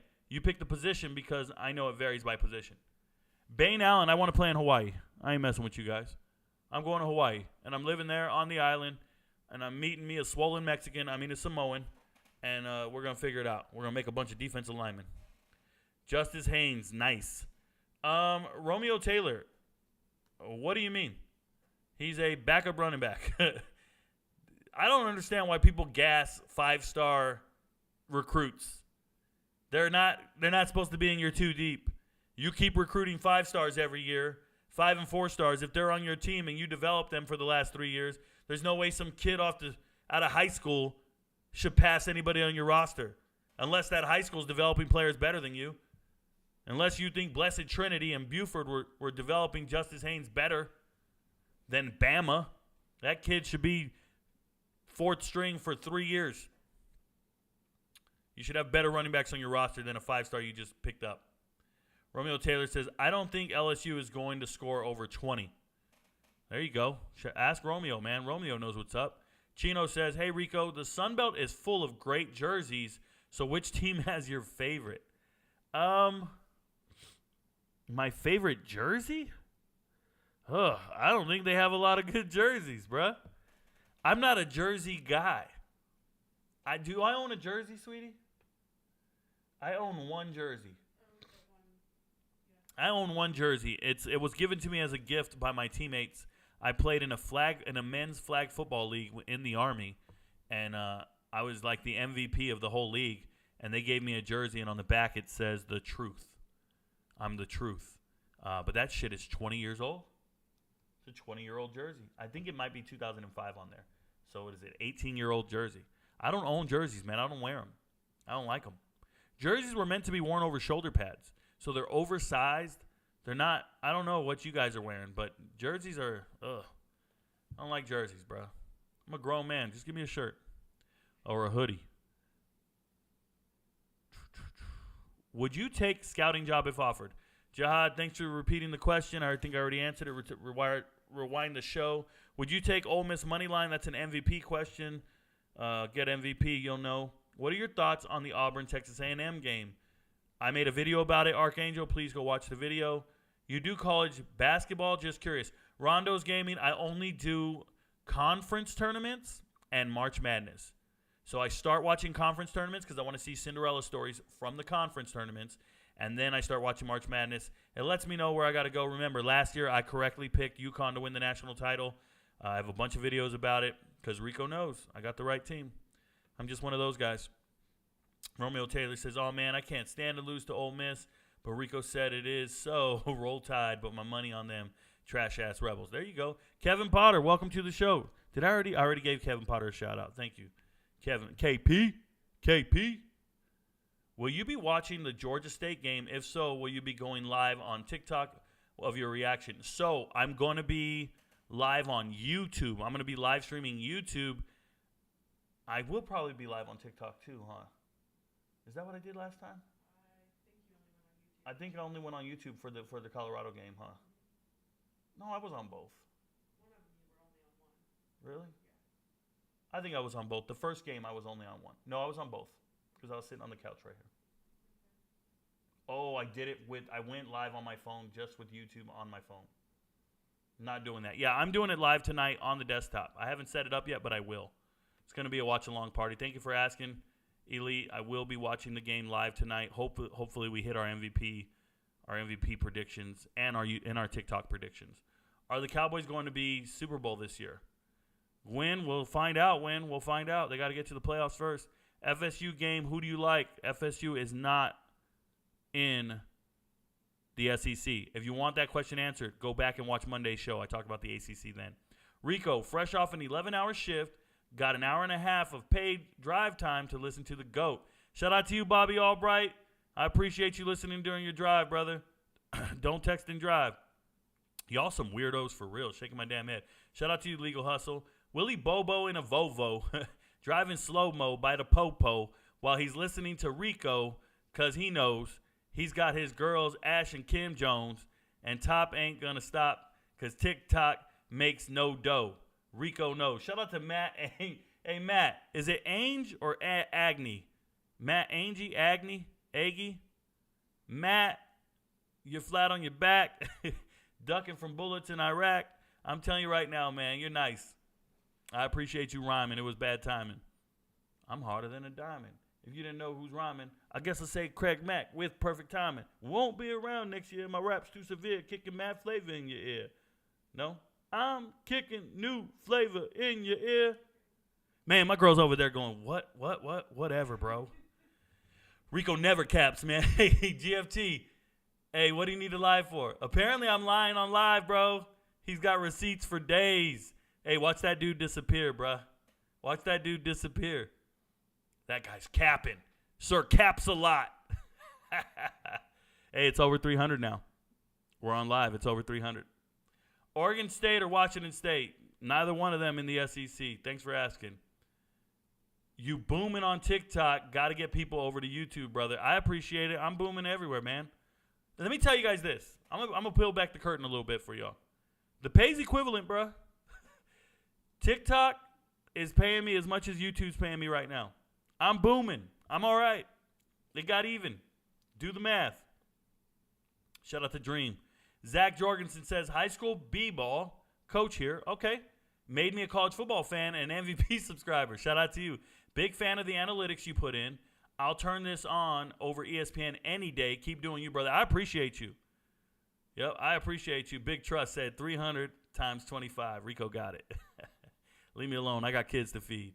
Anthony Sturtevant said, Rico, you give too much energy to the haters. F them. I get paid to give them that energy, though, Anthony. I get paid to give them that energy. Don't worry. They power me up, bro. It'll be 305 minutes. Word. Thank you very much, Cameron Lowe. Let them know. Where do you see the NCAA? What up? Good to see you again, Rodney Woods. Albright says, I've never seen an MVP talk bad about Rico. Why don't you just say you're broke? Hey, there's not an MVP got nothing negative to say to me. And the reality is not only are the MVPs not broke, the MVPs sit down and watch a video and see my chart and see what I say with the chart. It all makes sense. Now, whether or not it turns out okay on Saturday is on me. It's not on me. It's on the players. But the MVPs are ultimately responsible for what they do with that information.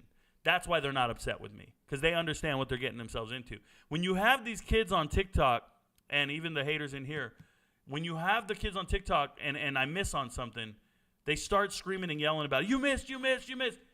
They didn't bet any money on the game. They don't believe in me. They don't understand what it is, right? You can miss all day. You ever been to a nightclub? You ever asked a girl to dance? You ask a girl to dance and she says no. I'm here with my girls.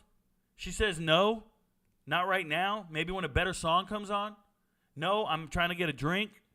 Whatever excuse she comes up with, you eventually find someone else to dance with. And if you're like me, I'm a great dancer. I would go to the club, ask a girl to dance. I would get all these no's. And then when finally I got a yes, went out on the dance floor and killed it. And that girl asked herself, oh, my God, I had a chance to dance with him and I turned him down? Oh, my God, I missed my chance? All you dudes out there saying no, you don't have a clue what you're saying no to. You don't have a clue what you're hating on. And it don't faze me, bro. I'm just going to ask the next person and the next person and keep moving because I know what I got, because I know my mind. I know what we're going to do here. So I don't stress the miss. I don't stress it. Like I always tell you guys, I can afford to miss. I could miss 20 in a row and still be above 500. Oh, Rico, what about your record now? What about your... Bro, see me.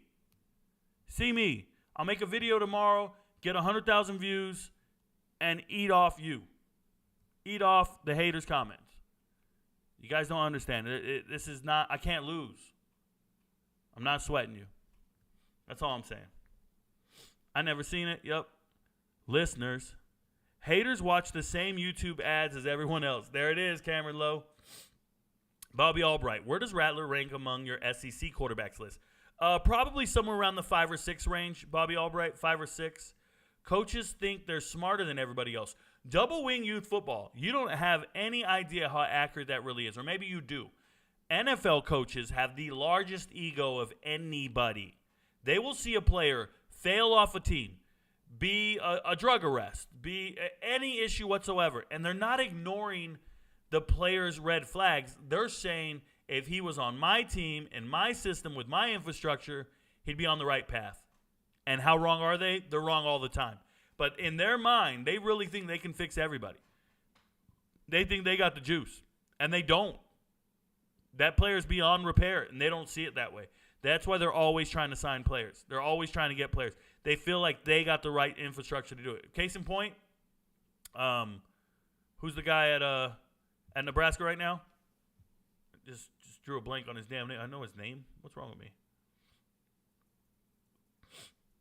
What am I doing? Matt Rule. What the hell? Matt Rule. Matt Rule going and taking a chance on Eric Gilbert like that. There's no reason to sign Eric Gilbert. You know he's a troubled youth. You know he's a problem. And then when he said in the press conference, I thought we had the right people around him. I thought we were doing this right. I thought we were ready and all this stuff. Yeah, you thought that because you're arrogant. You believe you can fix a troubled man that 2 other coaching staffs gave up on, right? The entire coaching staff at LSU gave up on that young man. The entire coaching staff at Georgia gave up on that young man, and now you're thinking you can fix it. There's a dozen people over there that's 24 people that said this guy is not here. That's what people don't understand. So even coaches are fallible in that regard. They make mistakes, but you got to have that amount of confidence or you won't make it. I tell you guys this all the time. You got to have an unhealthy amount of self-confidence. Like, I meet a girl, if she tells me I'm good looking, woman, I think I'm better looking than you think I am. Think about what I'm saying. I look in the mirror and I think I'm fine as hell. Okay? You might, I like your arms, I like your chest, I like your shoulders. Yeah, me too. Every video I make, I think it's going for 1 million. Every video I make, this shit is banging. This is going for 1 million. They don't. I still haven't had a video go for 1 million views. Nothing's going viral. I'm not popping like that. But in my mind, this one's going to 1 million. This one's going to. I'll be putting research in. Last night, I'm telling Kim, I got this idea for a video. I'm going to do this. I get all giddy and excited. I sit down in the lab. I start making the video. I post it. And I'm like, 30,000 views. Damn. That's a 3 million view. Like, you know what I'm saying? Like, in my mind, I'm a genius in my own mind. That's what you guys don't understand. But you know who else has an unhealthy amount of self-confidence like this? Kanye. Russ. Every great person believed in themselves well before anybody else ever did. I'm not insecure about a damn thing. Right? And that's why these coaches are so good at what they do. They believe in themselves before anybody else. And you got to remember that when you see them making some decisions you normally wouldn't make. They're not afraid of failure. In their mind, it's going to go perfectly well. And when it doesn't, they don't dwell on it. They keep it moving. But every song Russ ever made at home, he was like, this one's a banger. This beat is crazy. Go watch Russ when he releases a single, and he's got the chorus going. And he's got the damn single, and then the beat drops. And he's like in his room. He's like, I got this coming out at midnight. And he's feeling the whole thing. And you're like, man, this song is hella mid. This song is gross. This ain't it. I'm not buying this song. In his mind, this is the next platinum hit. And then it flops, and he goes back to the drawing board. And then every now and then, one of those throwaways that he thinks isn't going to be a big hit, he just puts it out there and walks away. Boom! It shoots. It happens to me once a week. I'll make a video that I think isn't a big deal at all. And I'll put it up, and I'll just keep going and go to make something else. And I look back, and I'm like, the hell? The video's got 300,000 views. What are they watching? I go back and watch the video. I'm like, this ain't even shit. This ain't even what I was doing. Consistency, persistence. Don't quit. Don't dwell on the failures. You'll be great. That's how these coaches get down. They miss in recruiting all the time. And then every now and then they sign a 3-star that goes ham. It's the same concept. So they'll be all right. But coaches do think they're smarter than everybody. It's a healthy mindset to have. The insecure people, they're offended by it. Be humble. No. The insecure people are always sitting down fixing their shirt. They're always, they don't like the way they look, bro. They don't walk in front of mirrors. They swim with shirts on. The insecure people walk around adjusting themselves all day long. They don't know what it is. They can't even relate to you. They hate themselves. They say, no cheese on that, please. No cheese on that. Punk ass shit. Tommy Reese is not helping Alabama quarterbacks at all. Shout out to you, Joe Murphy. Yeah. The track record, it's there. Missouri. What about Mizzou? Nice LL Cool J line. Thank you very much, Maddie. Thoughts on Austin Armstrong? None whatsoever. Asher Werman? None whatsoever. Do you mean Aaron Armstrong? No, wait. Austin Armstrong. None. My back is killing me, y'all. Bane Allen says, now the Cowboys starting center is getting an MRI on his groin today. It's probably going to be huge. That was a joke. 30 minutes left. Will Mizzou beat Memphis? The game's there. They got the better team. They just beat K-State. They should be able to beat Memphis. That's all I can say. Rico, would you take a scouting job? Shout out to Rodney. Good afternoon, Rico. What up, Breaking? I'm rolling with Darren Granger over rushing yards. What you think, Rico? That's an MVP conversation. I apologize. Facts, big trust, and a touchdown. There you go, Dream. Soon as I get to my CPU, it will be 300. What up, Rusty? Hey, and I saw Rusty already. I know Rusty's little profile holding them fish, and I know he's an MVP later on down in this chat. I saw it already. Asher Warman. Thoughts on Austin Armstrong from Florida? Their defense has been great. Oh, my bad. Defense coordinator. Yeah. He's good. He's good. I don't think he should be a head coach anywhere. Somebody asked me whether or not he's going to be a head coach later. I'm like, come on, dude. Is he 30? He looks a little overweight. Just let him coach the defense. You know what? If he's not going to hold Princely Humanly accountable for being worthless on the field, I can't get down with him, man. This is the guy that's giving Princely starting positions. Come on, guys. I can't do that. What happened to my view here? I don't know what just happened to my screen. Oh well. I look crazy. The color on my phone just went out. Sorry about that, guys. Pac-12 championship in Las Vegas this year. Who do you got? Should I buy tickets? That's not an SEC question. You should do podcasts with some of these athletes. Love your content, my guy. So Rondo's Gaming. Remember one thing right now. I am growing my brand, and I'm not doing interviews. I'm not doing co-hosts. I'm doing me. I want followers that believe in me, not the athlete. That's what ESPN's problem is. That's what a lot of these talking heads' problems are. They're doing shows with former athletes. They're trying to get clicks from athletic names and from name recognition. They need somebody else to argue with Skip Bayless or Stephen A. Smith. These are journalists. Stephen A. Smith and Skip are journalists. And then you turn around and you say, oh, let's go get athletes.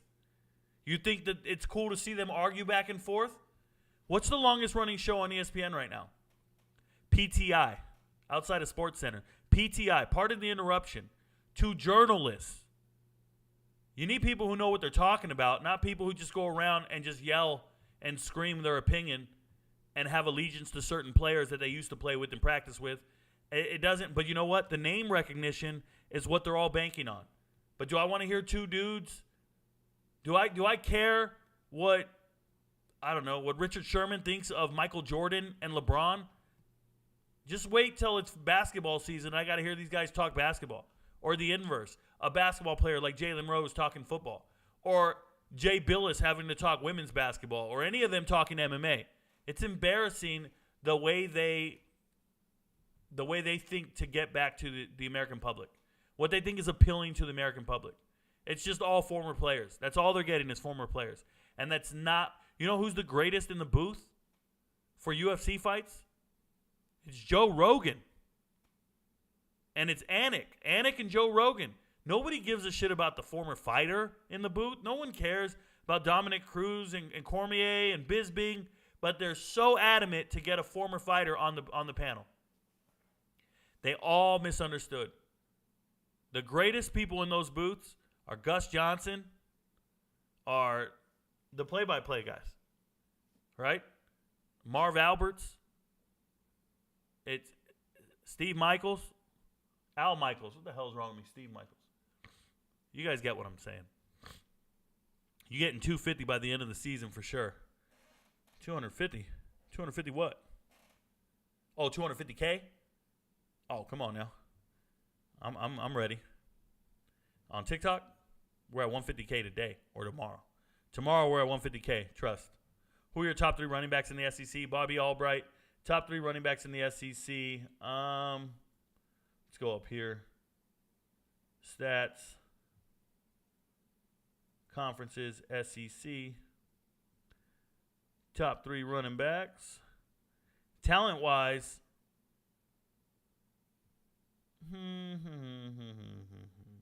Hey, it's embarrassing Jackson Dart's got a lot of them beat. But when you turn on the tape, best running back in the SEC, you know, it's all very underwhelming to me. These guys, none of these guys are very dominant to me. I understand Trevor Etienne. People think he's good because of what they saw last game, but that man's never rushed for 200 yards in his career, not once. And when you are a star running back and you haven't rushed for 200 yards, are you really a star running back? I don't think you are. Judkins is obviously the best skills-wise. Judkins the guy. He's not getting all the carries he should. But Judkins is the guy. Reuben Owens looks great on tape. When I watch film on Reuben Owens, the freshman at A&M, looks great skills-wise. But, yeah, I'm not impressed with a lot of these guys. There's not a lot of great running backs in the SEC. There really isn't. It's unfortunate. The best running – you know what? There's better running backs in the Sun Belt than there is the SEC. I kid you not. There are better running backs in the Sun Belt than the SEC. Every single team's got a guy. Kamani Vidal, LaDamian Webb, Rasheen Ali. It's like a who's who of running backs in the Sun Belt. They're all great. And they at least got 5. And these guys just got dudes who are like, I'm not moved by them. Yeah, Rocket. Raheem Sanders got hurt. So Rocket's one of them. But then once you go from Rocket, you go down to DeBinion, and you're like, oh. That's how it is. I like it at Dream. I think he's about to go crazy tonight. There you go. They're talking about the game. Hey, we got guys excited about Georgia State, Coastal Carolina. We're doing something right with our job here. Marshall's legit with the ability to scout and develop talent for the NFL, or at least opportunities that they create. There they go. What up, Rusty? Rusty's an MVP. Shout out to Rusty. That's what I appreciate, man. We got to get you your own theme music. You the man. How draftable is App State Nate Noel? Probably not all that draftable. Nate Noel's not all that draftable, but he probably will be. We'll see. But I think undrafted free agent running backs make it in the league. I'll assess him after the season there, Corey. I won't talk about it now, but yeah. I think Colorado comes back down to earth this week. Okay. It's not an SEC question, and them losing to Oregon doesn't bring them back down to earth. They're not a losing team. They don't have a losing record. They're not only winning 2-3 games like everybody said. You guys are all ashamed. You guys should all be ashamed of yourselves. Thoughts on Kentucky flipping Jacob and Gerard Smith from Michigan? I don't care about recruits, Bobby Albright. They'll change their mind again, or they'll sign and transfer.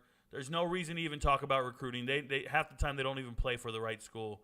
They don't play for that school, so it's nothing to really get excited about. Congratulations for making a story in the offseason or during the season, but it's not a big deal to me, Bobby. It just isn't. It is for the coaching staff, I'm sure, as long as they're still there. Hello, has Alabama's receiver department always been this subpar? Dr. Drizzle, they're not developing players, man. They got good receivers, talent-wise.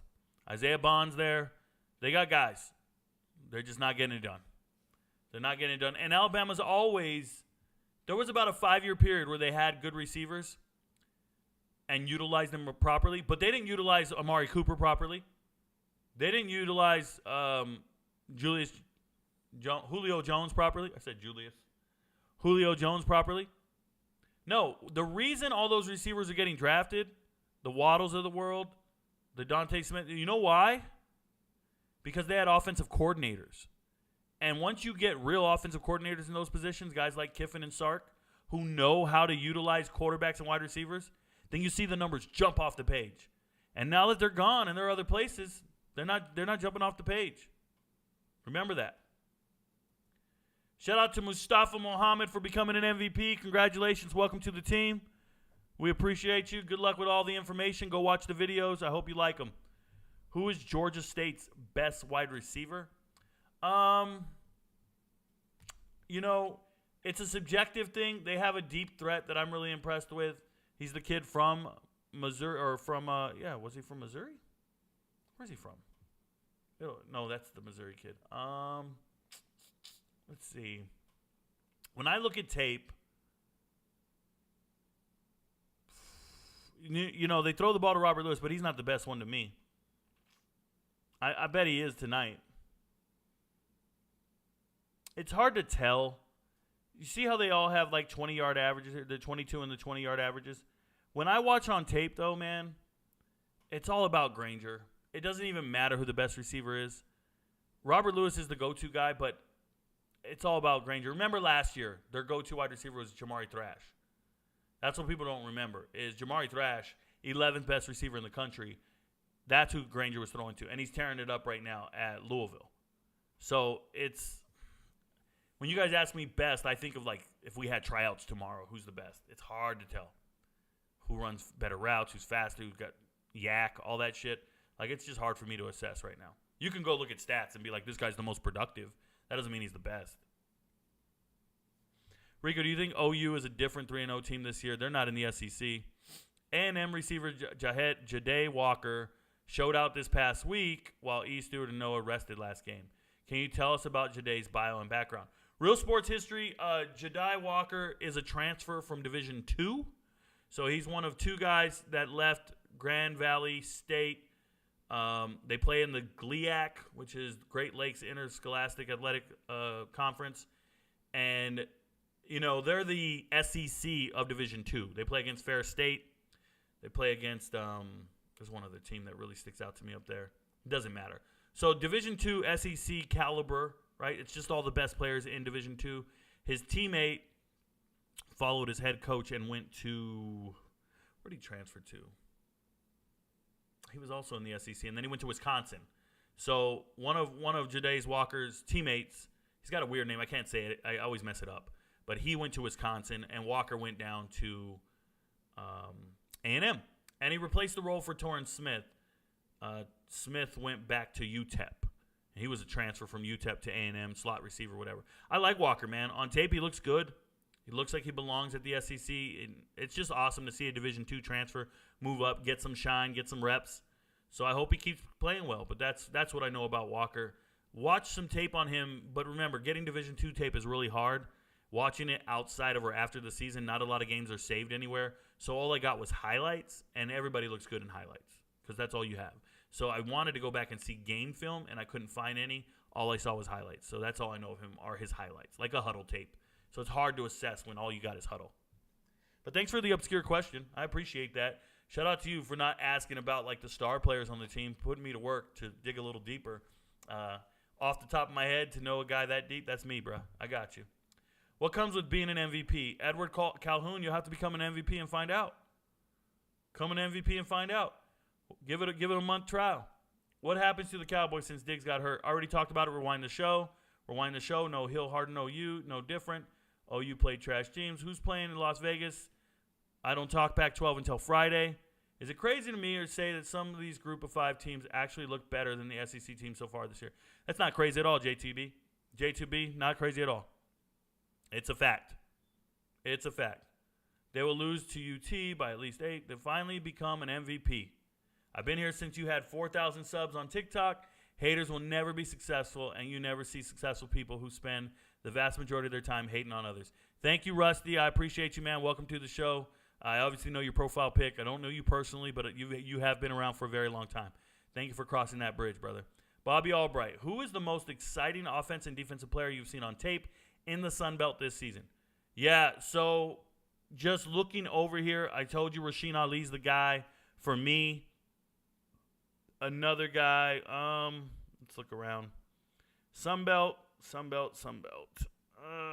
Defense.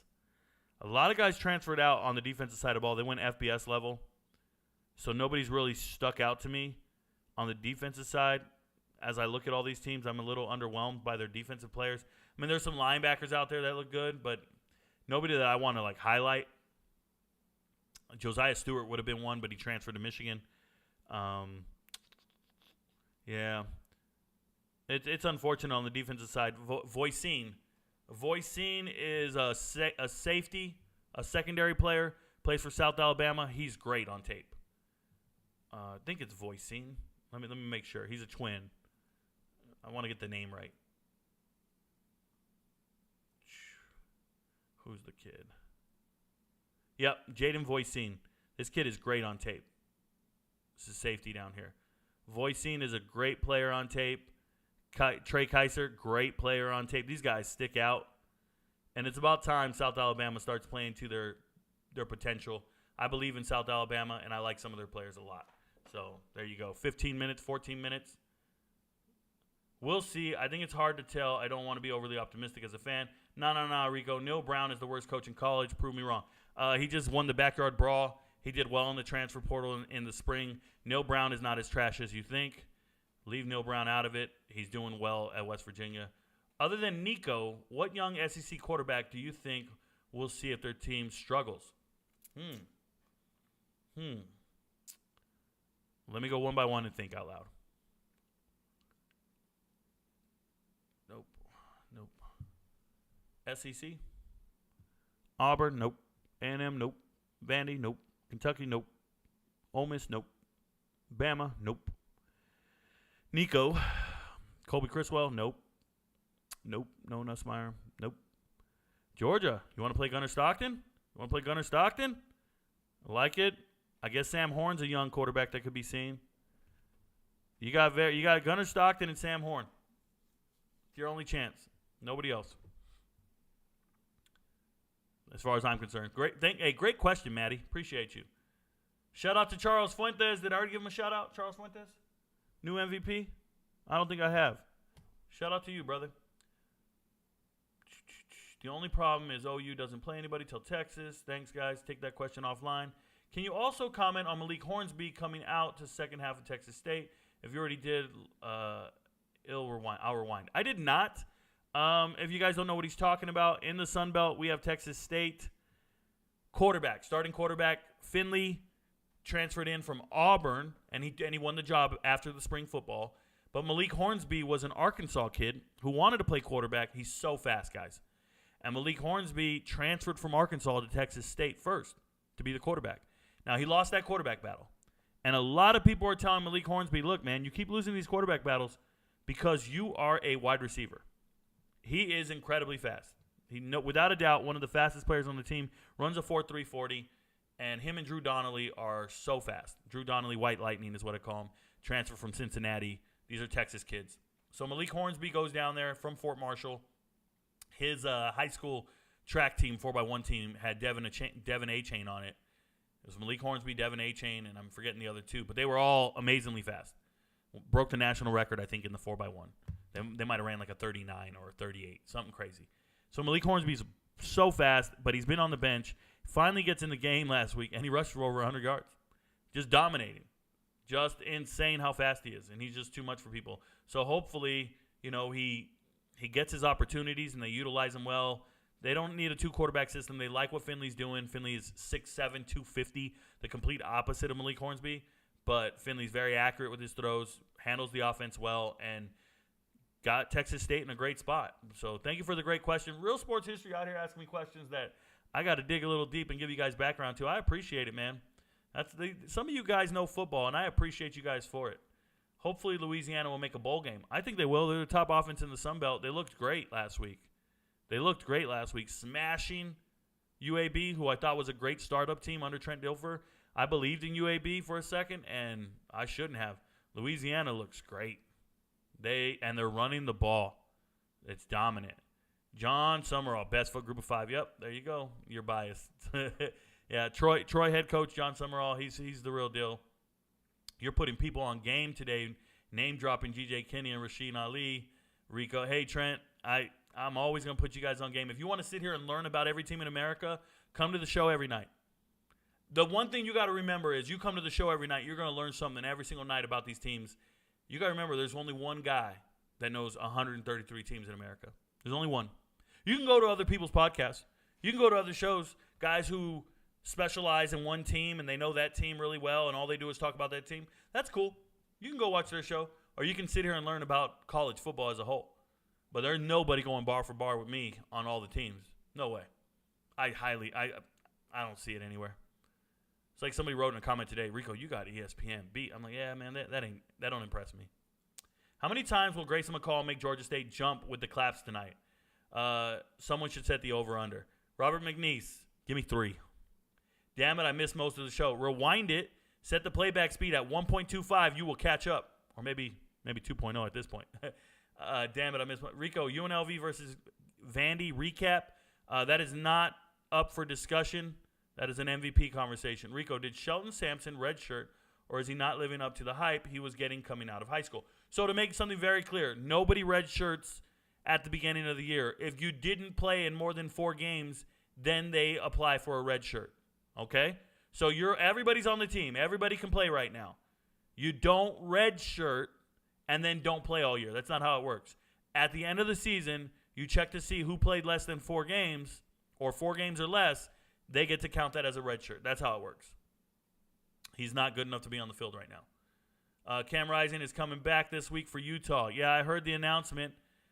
They said he looked good at practice, but they have not made the announcement that he was coming back. If they did today, congratulations. UCLA still beat Utah last year with Cam Rising. Don't forget that. 8 minutes, y'all. I can't find the join button to be a part of the MVP. Can't find it. Edward Calhoun. I don't know what device you're on, but all you need to do is go to TikTok, click on my profile on TikTok. It will give you a link.